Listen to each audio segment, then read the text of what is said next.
C'est un procès hors norme qui s'est déroulé aujourd'hui à Châlons en Champagne. 4 personnes étaient jugées pour traite d'êtres humains. Elles sont accusées d'avoir exploité des travailleurs étrangers dans le vignoble champenois.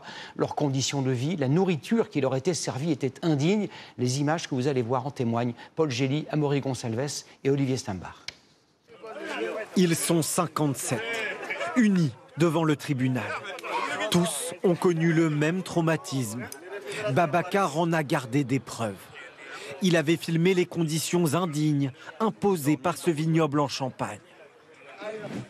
Un dortoir insalubre, en partie sans toiture et sans électricité.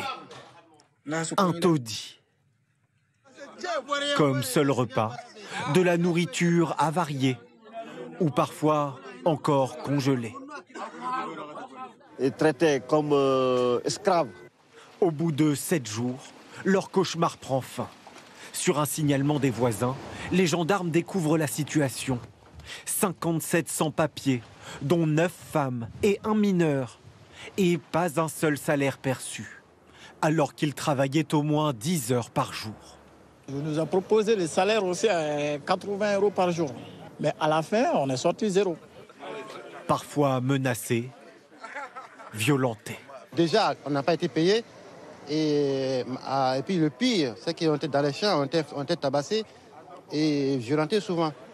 Ces travailleurs clandestins, recrutés en banlieue parisienne, puis transportés ici en Champagne pour les vendanges.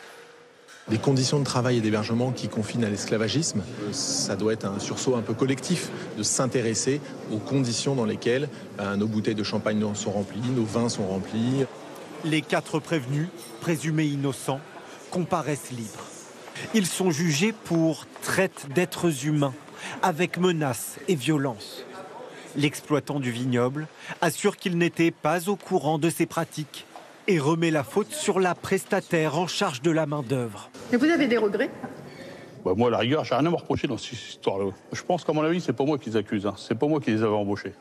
Le comité des vins de Champagne s'est constitué partie civile pour soutenir les victimes et réparer le préjudice porté à l'image de la filière. Les prévenus encourent une peine de 10 ans de prison et plus d'1 million d'euros d'amende.